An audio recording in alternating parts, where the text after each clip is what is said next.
was bugging, or because usually I get at least some type of viewership because YouTube pushes out videos in the first, not the first minute, but over time it pushes out the videos. But anyways, we're going to start this back over.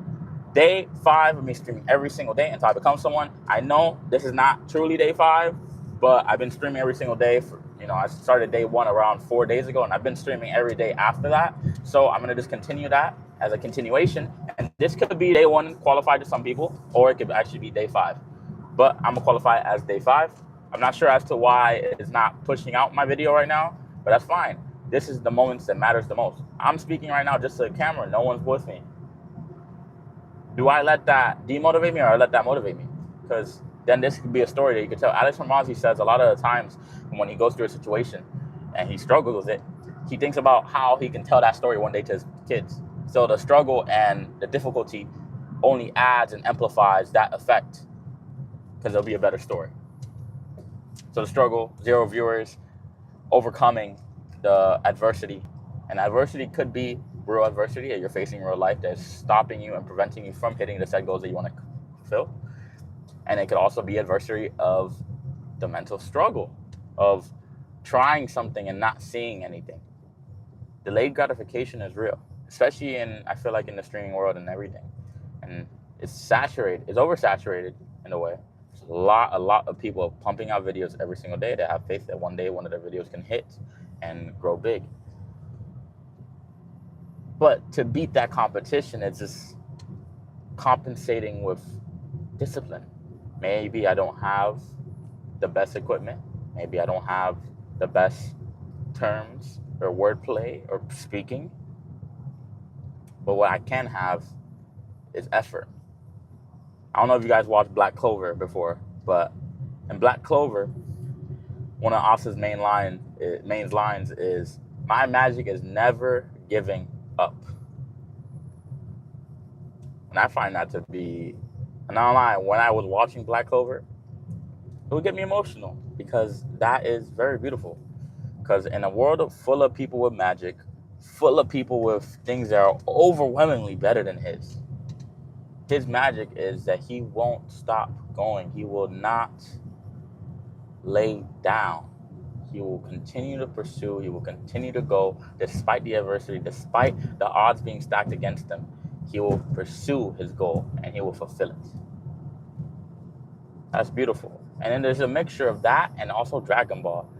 In Dragon Ball, Goku loses. There's a lot of times that Goku has lost in Dragon Ball. But every time Goku loses, as soon as he loses, you expect him to maybe react a certain way or be hurt. But he's like, "Oh, you know what, man? You're a great fighter. One day I'm going to continue to work hard, and one day I'll beat you."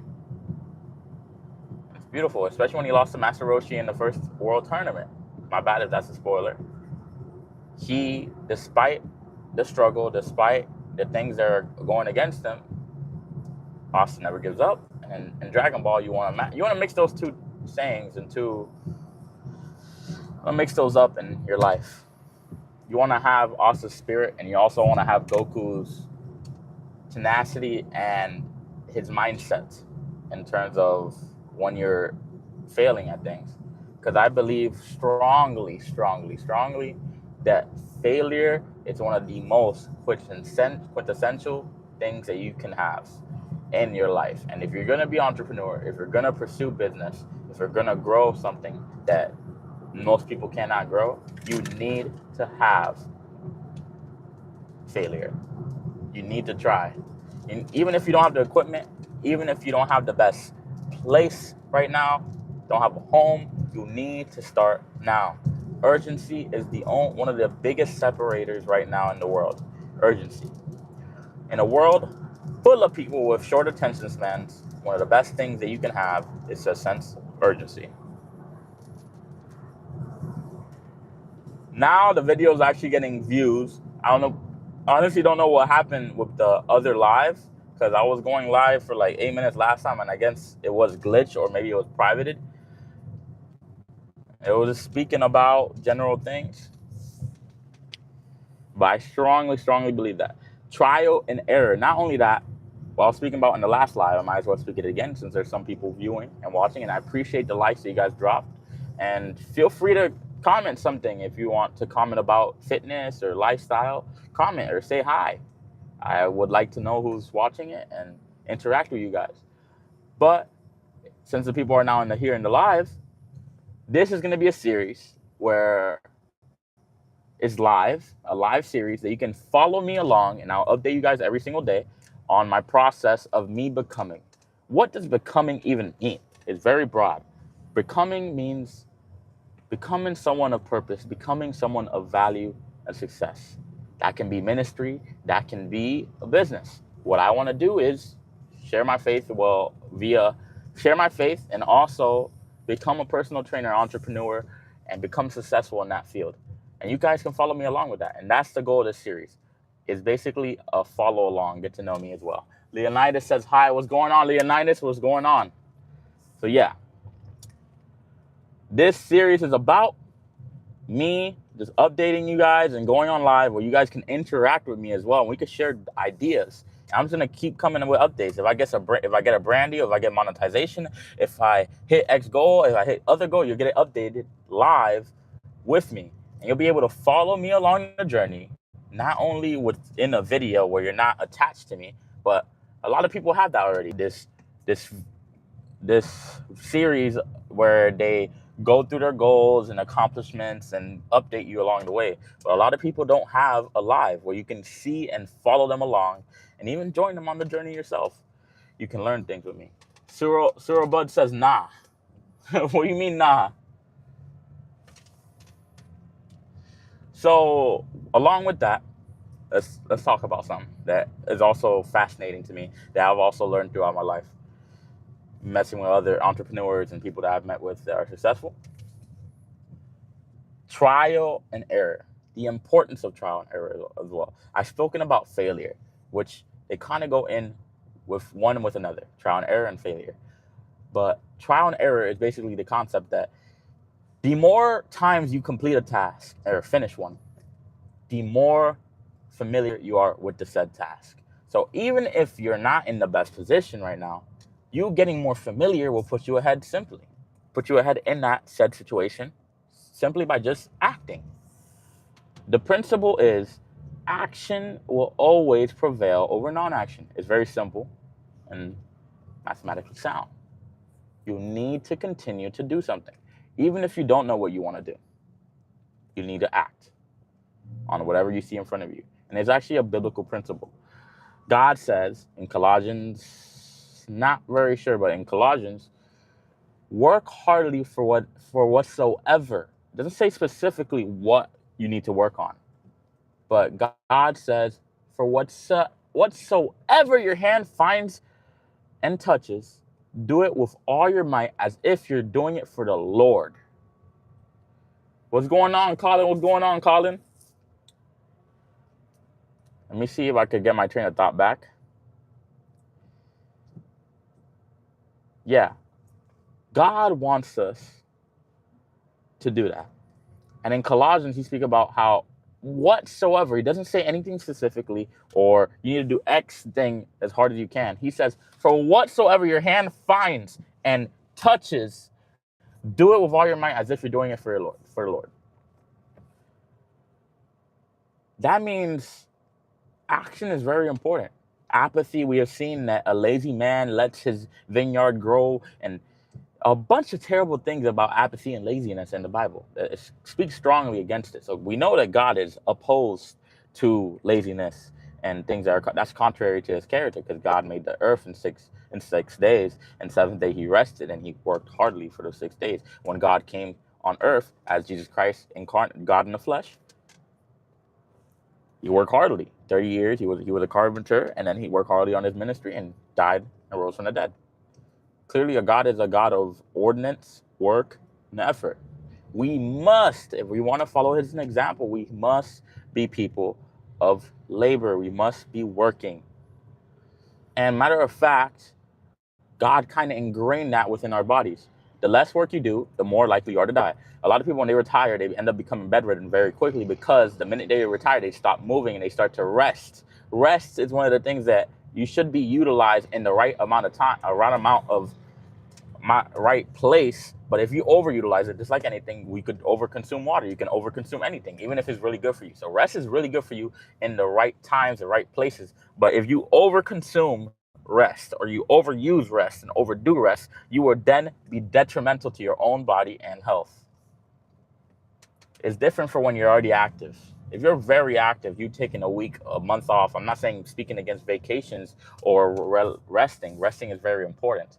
But just make sure if you're doing it, it's with the right intent, so you can get back to work when you go back, not to be slack off.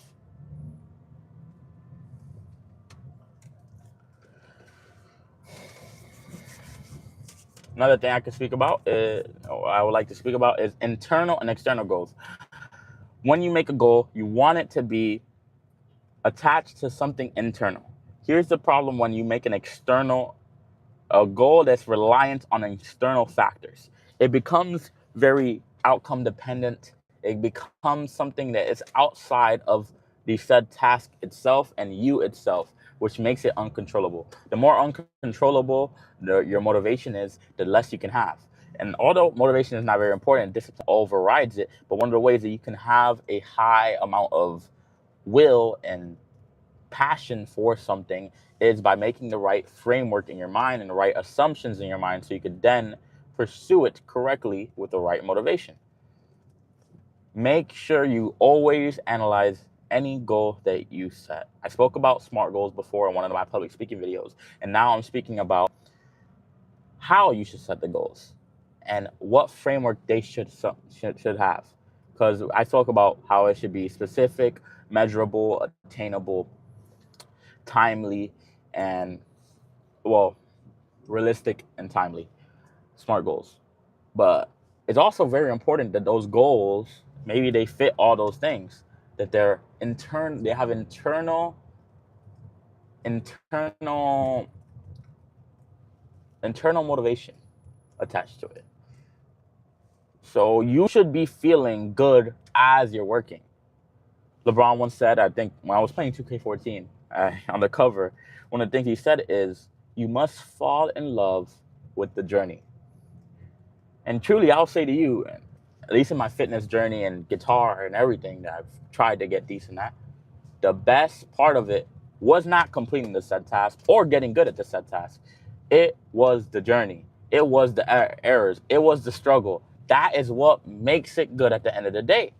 So the journey is the most beautiful part. Even when you succeed, that is the part that you look back to. You're like, you know what? I really did that. Although I may have looked at it a certain way back then, I now see this with a different light. And this was the best moments. Because things are so simple.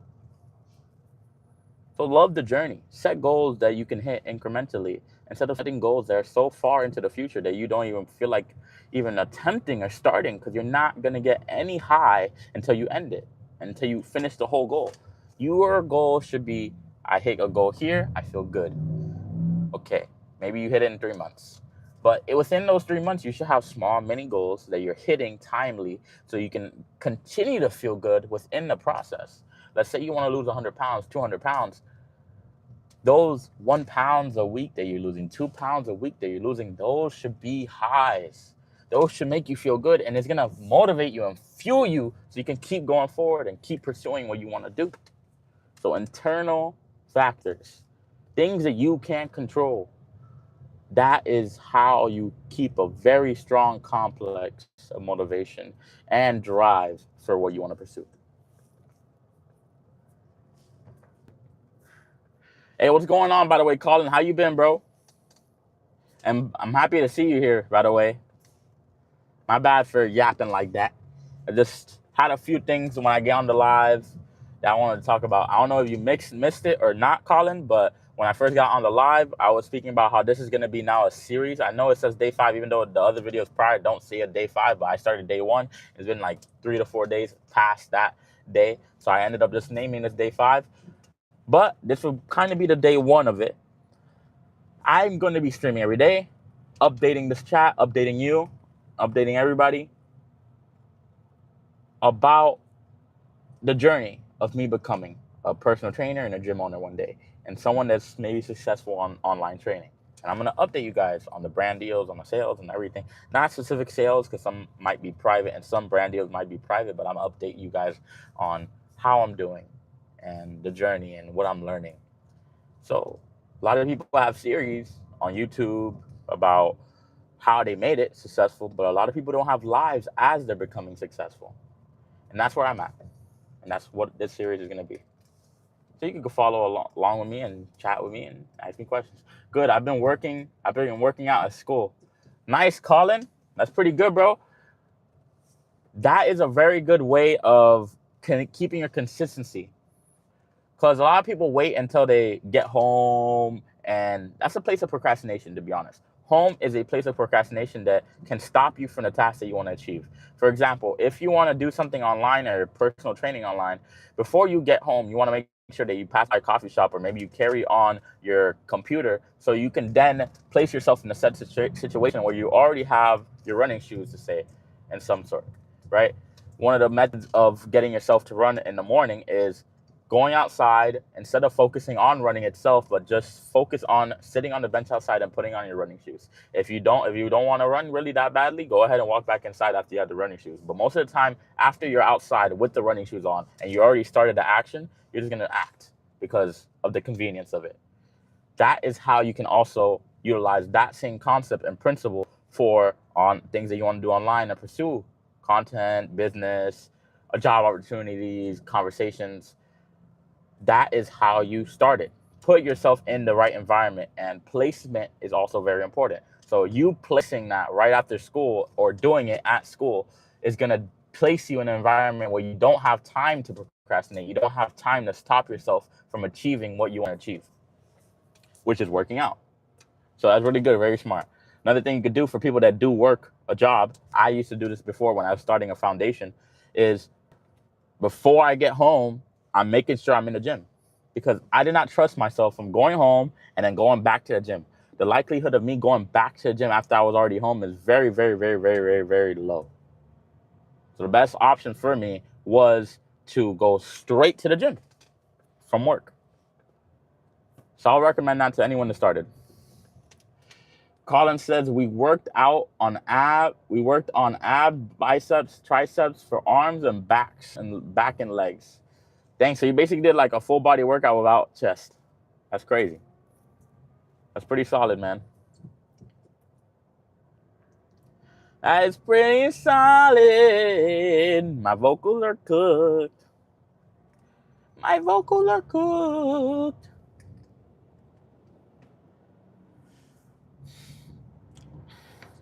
But I basically been live for around 30 minutes now today.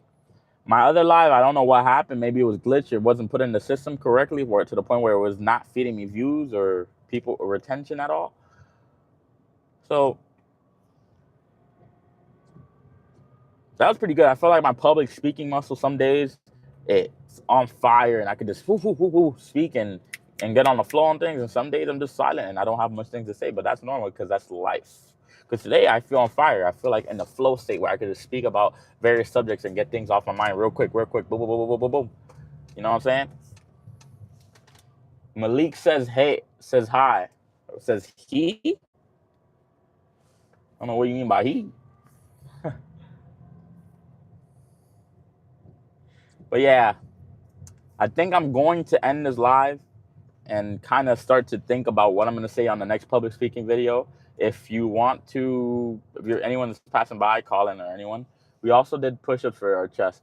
So Colin, you did a full body workout. You guys did a full body workout. You just named every part of the body specifically that you needed to hit. You hit back, you hit chest, you hit triceps, you hit biceps. The only thing they hit is forearms, but I would qualify that as a full body workout for sure. For sure, for sure, for sure.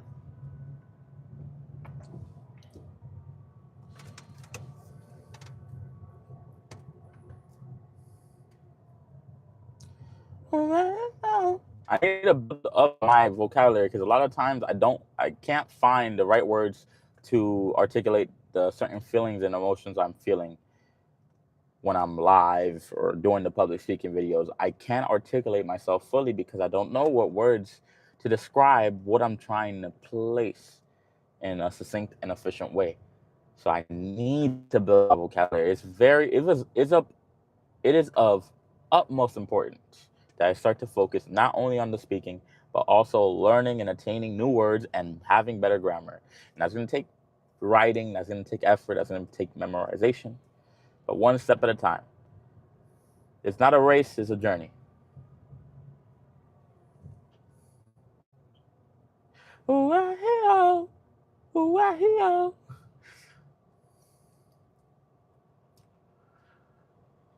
For example,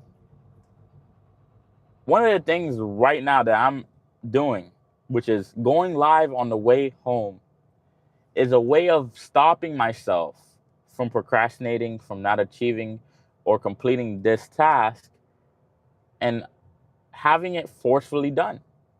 I always know I'm going to be in the car. So why would I not set up my car as a place that I can get the streams done and do them efficiently, rather than just drive home and waste the time by listening to music?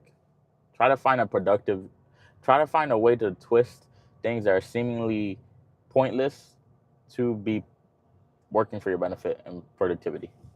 We did work forearms. You just didn't see it. Oh, okay. Okay, Colin. But Colin, I appreciate you, man, for passing by the live. You're a G as always. I appreciate anyone for passing by the live and the likes that people dropped. It's awesome that I'm able to do this and talk to you guys and share ideas and maybe even influence and help people one day. So if you guys find this interesting, I'll see you guys on the next time I do this. I'm going to continue doing this until I become someone. Let's go. Day 5. I'll see you on day 6 if you want to join. God bless you guys. Let's keep this going. Stack days every day, and one day it'll be complete.